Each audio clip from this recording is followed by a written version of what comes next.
Up until this point, we've been looking at finding the probability that one person or one thing falls above or below or within a certain range on the normal distribution.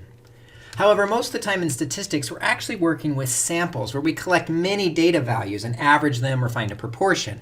And this leads to the idea of what is called the central limit theorem. Rather than looking at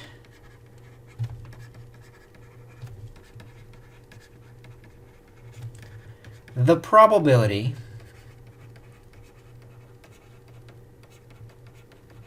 of one item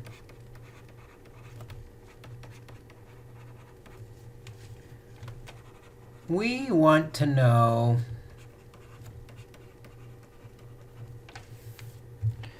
the probability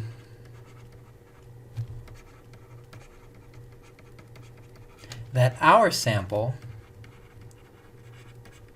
compares with other samples.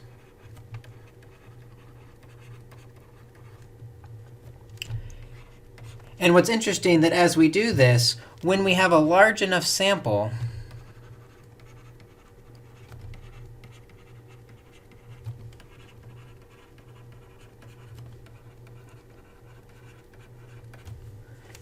the distribution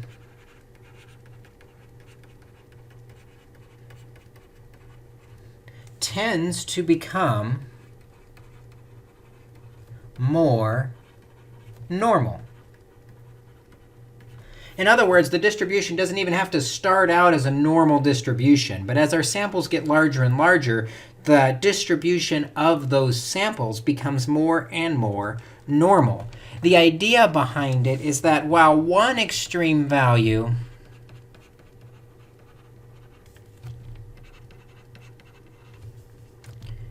is possible,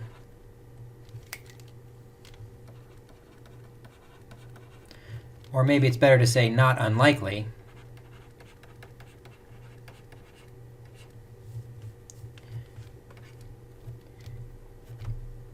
a sample of 100 values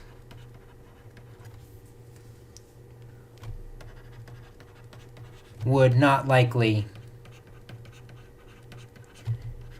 be all extreme values.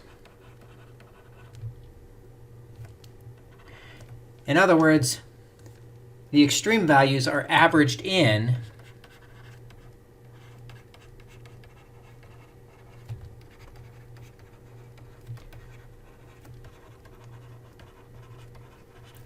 into all the other values.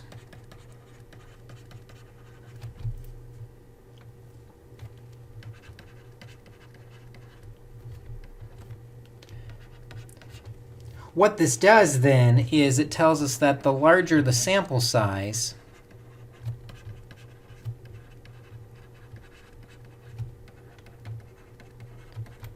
everything's going to be pulled in towards the center, the smaller the standard deviation becomes. In other words, we might have had a distribution that was wide and flat when we're just looking at one person's probability of being to the left or to the right or somewhere. But as the sample size gets bigger, maybe we do 50, everybody's going to start getting pulled into the middle. And then as the sample size gets much bigger, maybe 1,000, your averages and everybody get pulled into the very, very center. And the standard deviation is going to shrink and shrink and shrink as it gets more and more crowded around the center, or the average. This smaller standard deviation is often called the standard error. And so when we hear ourselves talk about the standard error, we're usually in the context of a sample, and we're looking at how the sample compares to other samples because we have that smaller standard deviation. The standard error becomes smaller as the sample size becomes larger. Now, the context that we're in is going to directly affect what that formula is going to be. We might be talking about a mean, or we might be talking about a proportion, and how we work with those is a little bit different. And we're going to look at that in future videos.